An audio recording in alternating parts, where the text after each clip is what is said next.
આજની ધર્મકથા. પ્રણામ. પરમ પૂજ્ય મુનિરાજ કેસર વિજયજી મહારાજ એમના જીવનના એવા તબક્કામાં છે કે જે તબક્કાની અંદર કેટલીક વસ્તુઓ ધારેલી પૂરી કરી શકે છે અને કેટલીક અણધારી વસ્તુઓ એમને શીખવા આપે છે. મહાન માણસો ક્યારેય જન્મથી મહાન નથી હોતા. પ્રસંગ પરથી જે શીખે છે એ મહાન બને છે. અને પ્રસંગો ક્યારેય ઊભા નથી કરાતા. જે પ્રસંગ ઊભો થયો છે સહજપણે, એમાંથી જે શીખી લે એ મહાન બનવાની દિશામાં અગ્રેસર બની શકે છે. જીવનમાં આવતો દરેક પ્રસંગ કંઈક ને કંઈક શીખવવા માટે જ આવે છે. આ અપ્રોચ, આ એટીટ્યૂડ જેનામાં એકવાર આવી ગયો, એ વ્યક્તિને હવે કયો પ્રસંગ દુઃખી કરશે એ મોટો પ્રશ્ન. કેસર વિજયજી મહારાજ સાહેબની સાથે વીર વિજયજી મહારાજ સાહેબ, અને એમણે અનફોર્ચ્યુનેટલી પોતાનું દીક્ષા જીવન છોડવાનું નક્કી કર્યું અને છોડ્યું. હુકમ પ્રકાશ નામનો ગ્રંથ, જેની અંદર નૈશ્ચયિક લખાણો અને ક્રિયા માર્ગ તરફની સહજપણે રુચિ ઓછી પ્રગટે એ રીતની વાતો, આ બધું એમનામાં જે રીતે નુકસાન પામ્યું એ જોયા પછીથી કેસર વિજયજી મહારાજ સાહેબના મનની અંદર કેટલોક ખળભળાટ વ્યાપ્યો. પોતે બહુ જ ઠરેલા હતા, સ્થિતપ્રજ્ઞ હતા. એટલે એમને કંઈ આઘાત લાગી ગયો અને એમણે એ જીરવી નહીં શકાયું અને એમને પણ કંઈક અવળી દિશા તરફ જવાનું મન થયું, આવો કોઈ વાતનો વિચાર કે વિકલ્પ પણ નથી. પરંતુ તેઓ સતત આ ઘટનામાંથી પોતાની રીતે કંઈક ને કંઈક શીખવાનો પ્રયત્ન કરતા હતા. એ ચાતુર્માસ પૂર્ણ કર્યું અને ત્યાર પછીથી ચરિપાલિત સંઘ વગેરે દ્વારા શંખેશ્વર પહોંચવાનું થયું. ત્યાં ધર્મ વિજયજી મહારાજ, હેમ વિજયજી મહારાજ સાહેબ, આ બધા મહાત્માઓનો ભેટો થયો અને એમની સાથે આગળ વિહાર કરતાં કરતાં પાલીતાણા પધાર્યા. પાલીતાણા પહોંચ્યા અને એમણે જે રીતે અભ્યાસની ધારા આગળ વધારી એ સૂચવતું હતું કે વીર વિજયજી મહારાજ સાહેબની દીક્ષા ત્યાગની ઘટનાએ કેસર વિજયજી મહારાજ સાહેબને વધારે ને વધારે પાવરફુલ બનાવ્યા છે. મહાપુરુષોના જીવનનો આ એક બહુ જબરદસ્ત આયામ કે તકલીફો એ એમને મજબૂત બનાવવા માટે જ આવે અને એ મજબૂત બને જ. દરેક તકલીફે એ મજબૂત બને જ. વલ્લભશ્રી મહારાજ સાહેબના ચરિત્રની અંદર એક વાત બહુ સરસ રીતે આપણે સંવેદેલી કે સાહેબ પોતે એવું કહેતા કે મને ખૂબ ગમે છે કે જ્યારે લોકો મારા તરફ પથ્થરો ફેંકે છે, એ પથ્થરોને જ ભેગા કરી અને જો હું મારું ઘર બનાવી લઉં તો મારા જેટલો ભાગ્યશાળી બીજો કોણ. તકલીફોમાંથી જ જીવનનો માર્ગ નીકળે છે. આ કેસર વિજયજી મહારાજ સાહેબ બહુ જ સરસ રીતે વીર વિજયજી મહારાજ સાહેબની દીક્ષા ત્યાગની ઘટનામાંથી કેટલું બધું શીખ્યા. હજી આગળ પણ આ ઘટનાએ એમના જીવનમાં કેટલો ગજબ વળાંક લાવ્યો એ આગળ આપણે ચરિત્રમાં સાંભળીએ તો આપણને પણ એમ લાગે કે ભગવાન આવી મુશ્કેલીઓ આપણને પણ આપે, જો આ મુશ્કેલીઓ આપણને આટલો સારો માર્ગ આપવાની હોય તો. આ બાજુ સાહેબને વારંવાર હીરાચંદભાઈ પ્રત્યે લગાવ થતા એમને પ્રસંગે પ્રસંગે બોલાવતા અને એમને પ્રેરણાઓ કરતા, જ્ઞાનની બાબતમાં, તીર્થયાત્રાની બાબતમાં, સરસ પ્રસંગોને, અનુષ્ઠાનોને માણવાની બાબતમાં. અને આ બધા પાછળનો આશય એક જ કે કોઈ પણ રીતે હીરાચંદભાઈને સંસારથી વૈરાગ્ય થાય અને જે માર્ગે પોતે આગળ વધ્યા છે એ માર્ગે આ હીરાચંદભાઈ પણ આગળ વધે, એવો એક આશય. અને કેટલીક ઉત્તમ ભાવનાઓને કુદરત પણ સાંભળે અને એનો પ્રતિસાદ આપે. જો એ વારંવાર ઘૂંટાય તો કુદરત પણ એ શુદ્ધ આશયવાળી ભાવનાઓને પ્રતિસાદ આપે છે, એવું આ પ્રસંગથી નક્કી થયું. હીરાચંદભાઈએ મહેસાણામાં રહીને જે અભ્યાસ કર્યો હતો એ અભ્યાસ પૂર્ણ થયો. આ અભ્યાસના પરિણામે જ્ઞાનસ્ય ફલમ વીરતિ એ ઉક્તિ યથાર્થ થઈ અને એમણે પોતાના ભાઈ મહારાજને પત્ર લખ્યો અને એમણે જણાવ્યું કે ધાર્મિક જીવનની અસરથી મને એવું સમજાયું છે કે કર્મ કીચડને દૂર કરી આત્મતેજ પ્રગટાવી સાચું સુખ મેળવવા માટે દીક્ષા સિવાય બીજો એક પણ ઉપાય આ જગતની અંદર અવેલેબલ નથી. આ એક વાક્ય કેસર વિજયજી મહારાજ સાહેબને અત્યંત આનંદ આપીને કહ્યું. પોતાની મનની ઈચ્છા પૂરી થતી હતી. એક ભાઈ આ માર્ગે આવ્યા અને બીજા ભાઈઓને કેટલીક જબરદસ્ત પ્રેરણા આ દ્વારા મળશે તો આપણા કુટુંબમાં પણ પરમાત્માનું શાસન કેટલું બધું આગળ વધશે, એ ધારામાં કેસર વિજયજી મહારાજ સાહેબ પોતાના આનંદને બમણો કરી રહ્યા છે. પત્ર વાંચ્યો. કેસર વિજયજી મહારાજ સાહેબને એમણે પૂછ્યું કે હવે હું તમારી પાસે દીક્ષા લેવા આવું? અને ત્યારે કેસર વિજયજી મહારાજ સાહેબને એમ થયું કે મારી મહેનત ફળી, મારા ઉપદેશનું ખરેખર પરિણામ કંઈક આવે એવું લાગે છે. મારા લઘુબંધુ તરીકે દુનિયામાં જન્મ લેનારને મેં સાચે રસ્તે ચડાવી મારું બંધુત્વ દીપાવ્યું હોય એવું હું અનુભવું છું. પણ દીક્ષા લેવા અહીંયા આવવાની વાત એ તો અશક્ય છે. દીક્ષા હું કઈ રીતે આપી શકું? એટલે મહુવાથી પાલીતાણા જે હીરાચંદભાઈ આવ્યા હતા એ કેસર વિજયજી મહારાજ સાહેબે એમને મળી અને આનંદ વ્યક્ત કર્યો, પણ પછી જણાવ્યું કે દીક્ષા લેવા માટે તો તમારે કમલસુરી મહારાજ સાહેબ પાસે જવું પડશે. એ સમયે કમલસુરી મહારાજ સાહેબ બિરાજમાન હતા આબુમાં. હવે આ પાલીતાણા ક્યાં અને આબુ ક્યાં? અને છતાં પણ હીરાચંદભાઈને એમ થયું કે ના, ગમે તેમ કરીને મારે જવું જ છે. એટલે એમણે પાલીતાણા જવાથી આબુ જવા તૈયારી કરી.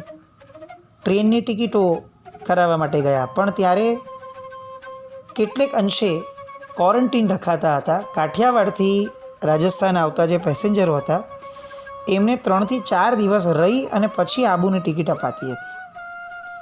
હવે હીરાચંદભાઈએ વિચાર કર્યો કે આ 3-4 દિવસ ફોકટના અહીંયા બેઠો રહું, એના કરતાં ચાલો નજીકમાં પંચતીર્થી છે તો એનો લાભ લઈ લઉં. એટલે પોતાનો સામાન મૂકી રાણી સ્ટેશને ઉતર્યા અને ત્યાંથી જઈને સૌથી પહેલાં વરકાણા તીર્થના દર્શન કર્યા. ત્યાંનું 52 જિનાલય વરકાણાનું અત્યંત આહલાદક. ત્યાંના દર્શન કરી ત્યાંથી પછી નાડોલ, નાડલાઈ, ઘાણેરાવ આ બધા તીર્થો કરી સાદડી પધાર્યા અને ત્યાં સુંદર 52 જિનાલય વિશાળ એના દર્શન કરી રાણકપુર આવ્યા. 1444 થાંભલાનું એક જબરદસ્ત આલિશાન અને અજાયબી સમાન કહી શકાય એવું ભવ્ય જિનાલય. આવા સ્થાનની અંદર આવ્યા પછી હવે હીરાચંદભાઈના હૃદયની અંદર ભક્તિભાવ ન ઉમળે એ કઈ રીતે શક્ય બને? એટલે જાણે ભક્તિભાવનું પ્રચંડ પૂર આવ્યું અને એમને એવું લાગ્યું કે આ બધી જ ભક્તિનો ભાવ હું પરમાત્મા ઉપર ઢોળી દઉં. રોકાઈ ગયા. આનંદથી દર્શન પૂજા વગેરે કરી પછી ખરેડી આવ્યા અને ત્યાં કમલસુરી મહારાજ, ગુણ વિજયજી મહારાજ સાહેબ અને લાભ વિજયજી મહારાજ આ ત્રણેય મહાત્માઓનો એમને ભેટો થયો. જણાવ્યું કે સાહેબ, દીક્ષાના ભાવથી આપની પાસે આવ્યો છું. મને કેસર વિજયજી મહારાજ સાહેબે ખાસ આપની પાસે મોકલ્યા છે કે આપની પાસે હું દીક્ષા લઉં. એટલે સાહેબે કીધું કે વાત તમારી બહુ સરસ છે, આનંદદાયક છે, પણ અમારી અહીંયા સ્થિરતા નથી અને અત્યારે અહીંયા કોઈ જાતની સગવડ પણ દીક્ષાને અનુરૂપ નથી. તમે એક કામ કરજો, તમે પાલનપુર આવજો. એટલે મહાત્મા ત્યારે આબુજી, દેલવાડા, અવિચલગઢ એટલે કે અચલગઢ આ બધાના દર્શન કરી અને પાલનપુર પહોંચશે. ત્યાં સુધીમાં પાલનપુરમાં હીરાચંદભાઈએ પહોંચવાનું રહેશે. હીરાચંદભાઈએ પણ આ બધી યાત્રાઓ કરી. દેલવાડાની ધર્મશાળામાં 3-4 દિવસ રહ્યા અને પછી નીચે પાલનપુર ઉતર્યા. પાલનપુરમાં હીરાચંદભાઈને દીક્ષા આપવાની વાત સાહેબે સંઘના અગ્રણીઓ સામે મૂકી. બધાએ મોટા ભાઈની રજા મળે તો જ આ દીક્ષા અપાય એવી કન્ડિશન પાલનપુરના અગ્રણીઓએ મૂકી. કમલસુરી મહારાજ સાહેબ જાણતા હતા કે વડીલોના પરમિશનની રાહ જોવી એ બધું કોમ્પ્લિકેશન ઊભા કરે એવું છે. આજે હીરાચંદભાઈને ભાવ થયો છે તો આ ભાવને આજે જ જેટલે જલ્દીથી સાકાર કરી લેવાય એમાં જ ભલાઈ છે. ત્યારથી આગળ વધ્યા સાહેબે. પાલનપુરમાં દીક્ષા આપવાની વાત કેન્સલ થઈ અને ત્યારથી પાટણ વિહાર કરીને સાહેબ પધાર્યા. હીરાચંદભાઈ પણ પાટણ આવ્યા. પાટણમાં કોકાના પાડામાં સાહેબ ઉતર્યા. ત્યાંના સંઘના અગ્રણીઓને વાત કરી. કમલસુરી મહારાજ સાહેબ વાત કરે. પાટણના અગ્રણીઓ બહુ જ ધર્મચુસ્ત અને દીક્ષાની વાત જાણી સૌ બહુ ખુશ થયા. પોતાના ગામની અંદર એક દીક્ષા થાય એનો આનંદ એટલો બધો અવર્ણનીય રહ્યો એ લોકોના મનમાં કે જુદે જુદે ઘરેથી અલગ અલગ લોકો વાંચતે ગાજતે વરઘોડો લઈ અને હીરાચંદભાઈને તેડવા માટે આવ્યા. આ બહુ અજાયબ ઘટના કહેવાય કે 20 જેટલા ઘરોએથી સ્વયંભૂ વરઘોડો શરૂ થયો અને એ બધા હીરાચંદભાઈને લેવા આવ્યા અને બધા પોતપોતાના ઘરે વાંચતે ગાજતે એમને વાયણું કરાવવા લઈ ગયા. સંઘ ભક્તિ કેમ કરવી જોઈએ એ આશય એ કારણ આ બધા પ્રસંગોથી આપણે સમજી શકીએ કે સંઘ કેટલો મહાન હોય છે. સાવ અજાણ્યા દેખાતા અજાણ્યા રહેલા એવા ભાઈ માટે 20 જગ્યાએથી વરઘોડો નીકળે. આ કેટલી કમાલની સંઘની ધારા છે કે જેમાં પરમાત્માનું શાસન એટલું બધું મહાન લાગે કે વ્યક્તિ તરીકે જે છે એનો વ્યવહાર સાવ સાઈડ પર રહી જાય અને એમાં જે ગુણ રહેલા છે એને વધારવા માટે લોકો તલપાપડ બની જાય. વ્યક્તિ પૂજા નહીં, ગુણ પૂજા. આ જે જીન શાસનનો એક જબરદસ્ત અકાટ્ય નિયમ છે એ આપણને આ ક્ષણે અત્યંત સંવેદી જાય એવું લાગે. પાટણની અંદર આ જબરદસ્ત ઘટના મુનિરાજ કાંતિ વિજયજી મહારાજ, ચતુર્વિજયજી મહારાજ, લાભ વિજયજી મહારાજ સાહેબ આ બધાના નિશ્રામાં સાગરના ઉપાશ્રયે કોકાના પાડા તરફથી અને ઝવેરીવાડના અગ્રેસર શ્રાવકો તરફથી સરસ મજાનો વરઘોડો રહ્યો.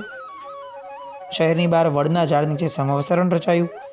ત્યાં બધા પહોંચ્યા અને સંવત 1956ના જેઠ સુદ દસમના દિવસે સવારના પહોરમાં સુંદર લગ્ન જ્યારે હતું ચોઘડિયું એ સમયે ગુરુ મહારાજશ્રીએ એમને દીક્ષાની વિધિ કરાવડાવી. પ્રવર્તક કાંતિ વિજયજી મહારાજ સાહેબે સૌથી પહેલું એમનું કેશનું લૂંછન પોતાના હાથેથી કરાવડાવી અને કરેમી બંતેનો પાઠ ઉચ્ચરાવડાવ્યો. હીરાચંદભાઈનું નામ દેવ વિજયજી મહારાજ સાહેબ પડ્યું અને એમને સેંકડોના સમુદાય સાથે કોકાના પાડામાં પગલાં કર્યા અને ત્યારબાદ જૈન હેમ લઘુ પ્રક્રિયા વ્યાકરણ એ એમણે પાટણમાં જ પંડિતજીઓ પાસે શીખવાનું શરૂ કર્યું. આ રીતે પાટણ એ આ મહાત્મા માટે બહુ જ ઉપકારી સાબિત થયું. આજે પણ પાટણની અંદર એક સુંદર સંનિષ્ઠ પ્રયાસ ત્યાંના શ્રાવકો દ્વારા ચાલે છે, જેમાં સાધુ સાધ્વીજી ભગવંત, શ્રાવક શ્રાવિકાઓ જેમને પણ ત્યાં રહીને ભણવું હોય એ બધાને સંપૂર્ણપણે ત્યાં રહેવાની જવાબદારી અને વ્યવસ્થા સાથે પંડિતજીઓ પાસે ઉચ્ચ અભ્યાસ કરવા માટે જેમની ધારણા હોય એ બધાને ત્યાં પાટણમાં આજે પણ વ્યવસ્થા આપવામાં આવે છે. આ બતાવે છે કે પાટણ જેટલું જાહો જલાલીવાળું વર્ષો પહેલાં હતું, આજે ભલે આંશિક રીતે પણ એનો વારસો એ આજે પણ સચવાઈને રહ્યો છે, જે પાટણની ગરિમા અને ગૌરવને 4 ચાંદ લગાવનારું છે. ત્યાર પછીથી સાહેબ વિહાર કરી મહેસાણા પધાર્યા કે જ્યાં પોતે ભણ્યા હતા અને આ બાજુ કેસર વિજયજી મહારાજ સાહેબ પણ મહેસાણા ત્યાં સુધીમાં પધારી ગયા અને વડી દીક્ષા વગેરે થઈ. 50 જેટલા ઠાણા મહાત્માઓ એ સમયે બિરાજમાન હતા. ત્યાર પછીથી વિજાપુરમાં ચાતુર્માસ થયું અને મિષ્ટ ભાષાની અંદરના સાહેબના પ્રવચનો સાંભળવા ઉપાશ્રય ચિક્કાર ભરાવા લાગ્યો. અહીંયા હવે સાહેબને એક વ્યક્તિનો પરિચય થયો, જે વ્યક્તિ થકી એમને તો ફાયદો થયો, જૈન શાસનને અનન્ય ફાયદો થયો છે. પંડિત ફતેહચંદ કપૂરચંદ લાલન, આપણી માટે આ કદાચ નામ નવું હશે, પરંતુ આ નામ એવું છે કે જે નામે ઇંગ્લેન્ડ, અમેરિકા આદિ દેશોમાં અને શિકાગોમાં ભરાતી સર્વધર્મ પરિષદમાં જૈન ધર્મના પ્રતિનિધિ તરીકે પણ એમણે સારામાં સારું પ્રતિનિધિત્વ કર્યું છે. કમલસુરી મહારાજ સાહેબના વંદન માટે તેઓ પધાર્યા. એમની વક્તૃત્વ શક્તિ એટલું બધી જબરદસ્ત હતી, જ્ઞાન પણ એટલું અદ્ભુત કે એમણે જે પ્રવચન લીધું, જેમાં સાહેબજી પણ બિરાજમાન હતા, એ પ્રવચનની અંદર અધ્યાત્મના રહસ્યો લોકોને એમણે એટલી સરસ ધારામાં અને ભાષામાં સમજાવ્યા કે લોકો માટે પદાર્થ સાવ હળવો થઈ ગયો. કેસર વિજયજી મહારાજ સાહેબને આ પંડિતજી લાલન એમના તરફ સહેજે સખત ખેંચાણ થયું અને વ્યાખ્યાન પૂર્ણ થતાં એમણે ઘણી બધી વાતચીતો અને વિચારોની આપ લે કરી. આ બાજુ પંડિતજીને પણ એવું લાગ્યું કે આ તો કંઈક બહુ યોગ્ય જીવ છે અને આ દિશાના અભ્યાસુ છે, કંઈક અંદર પડેલું છે કે જેને ઉજાગર કરવું બહુ જરૂરી છે. એટલે એમણે પણ કેસર વિજયજી મહારાજ સાહેબ માટે સરસ મજાનો ભક્તિભાવ પેદા થયો અને એ પછી ઘણીવાર કેસર વિજયજી મહારાજ સાહેબને વંદન કરવા આવતા અને એમના સહવાસ અને સત્સંગના લાભ તેઓ લેતા હતા. આ બાજુ કેસર વિજયજી મહારાજ સાહેબ ત્યાંથી વિહાર કરી ખેરાલુ, વડનગર, વિસનગર થઈ મહેસાણા પાછા પધાર્યા અને ગુરુ મહારાજે કેસર વિજયજી મહારાજ, દેવ વિજયજી મહારાજ સાહેબ અને વિનય વિજયજી મહારાજ ત્રણેયને પાલીતાણા ચાતુર્માસ કરવા માટે મોકલ્યા. એની સાથે આ પંડિત લાલનભાઈ એમણે પણ ચાતુર્માસ સાહેબ સાથે કરવાનો નિર્ણય જાહેર કર્યો અને અહીંયાથી હવે એક યાત્રા શરૂ થઈ. સંવત 1958 આ યાદ રાખવા જેવી સાલ એટલા માટે છે કે આ સાલ પછીથી હવે જે રીતે એક પરિવર્તન આવ્યું કેસર વિજયજી મહારાજના જીવનમાં અને જૈન શાસનની આખી ને આખી એક ધારામાં, એ પરિવર્તન એમ કહી શકાય કે જો કેસર વિજયજી મહારાજ સાહેબ ન હોત તો જૈન શાસનને ન જ મળ્યું હોત. મુદ્દો એક એવો થયો કે એમની સાથે સત્સંગ કરતાં કરતાં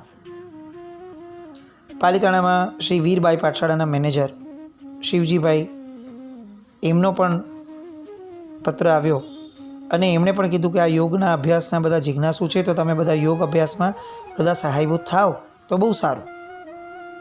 હવે કેસર વિજયજી મહારાજ, વિનય વિજયજી મહારાજ, જીત વિજયજી મહારાજ અને શિવજીભાઈ આ બધા લોકો ભેગા થયા અને એ લોકો બધાએ લાલન પંડિતજીના માર્ગદર્શન હેઠળ યોગ અભ્યાસ શરૂ કર્યો, પ્રયત્ન શરૂ કર્યો. એમાં કેસર વિજયજી મહારાજ સાહેબને એક થિયરી સમજાય, જે થિયરી આપણને પણ બહુ જ સમજવા જેવી છે. થિયરી એ હતી કે જેટલા કર્મો વ્રત, તપ અને જપથી ખપે છે એના કરતાં કંઈક ગણા કર્મો ધ્યાનથી ખપે છે. આ વાક્ય બહુ ગંભીરતાપૂર્વક હું અહીંયા ટાંકું છું, કારણ કે સાહેબના ચરિત્રની અંદર અસ્પષ્ટપણે, સાહેબના જીવનમાં પણ અસ્પષ્ટપણે સંદેશ રહ્યો છે કે ધ્યાનથી જેટલા કર્મો ખપી શકે છે એટલા કર્મો બીજા કોઈ યોગથી ખપી શકે એવી શક્યતાઓ ઓછી છે. અને આ વાતની પુષ્ટિ એમને અનેક યોગના ગ્રંથોમાંથી મળી. યોગશાસ્ત્ર, પાતંજલિ યોગશાસ્ત્ર, વાલ્મીકી યોગશાસ્ત્ર, યોગ દ્રષ્ટિ સમુચય, આ બધા ગ્રંથો, એમાંથી સતત એમને આ જ પરિશીલન થતું હતું કે જેટલા કર્મો ધ્યાનથી ખપે છે એટલા કર્મો બીજા યોગોથી ખપાવવા દુષ્કર છે. તો હવે આ ધ્યાન તરફ કેસર વિજયજી મહારાજ સાહેબનું પ્રયાણ શરૂ થયું. આ લોકોએ જે રીતે સાધના કરી આપણે સાંભળીએ તો આપણને એમ લાગે કે આ વિચારવું પણ બહુ જ તકલીફવાળું આપણી માટે બની જશે માનસિક રીતે. તો આ લોકો કરી કેવી રીતે શક્યા હશે? એક એક ક્ષણ બાહ્યમાંથી ખેંચવી જ્યારે આપણી માટે ઇમ્પોસિબલ લાગે છે, એ કેસર વિજયજી મહારાજ કઈ રીતે પોતાની સેલ્ફને આટલી બધી અંદર ઊંડાણમાં ઉતારી શક્યા હશે. આ વાતો સાંભળશું કે એમણે કઈ કઈ સાધનાઓ કરી, કેવી રીતે કરી, ધ્યાન માટે કેટલા મહિનાઓ સુધી એકાંત વગેરે કેટલું સેવ્યું, કઈ રીતે ધ્યાન યોગને પોતે પામ્યા. આખી અત્યંત રસપ્રદ અને બહુ જ આવશ્યક એવી બધી વાતો આવતીકાલે ફરીથી જ્યારે મળીએ ત્યારે સંવેદીએ. પણ એટલું ચોક્કસ છે કે કેસર વિજયજી મહારાજ સાહેબના જીવનનો આ પરિવર્તનનો કાળ એ આપણી માટે બહુ જ મોટી દિશા ખોલવાવાળો બની શકશે. આ દિશાઓ સૌની ખુલે એવી શુભ મંગળ કામના સાથે જીનાકના વિરુદ્ધ કંઈ પણ બોલાયું હોય તો મિચ્છામિ દુક્કડમ. જૈનમ જયતિ શાસન.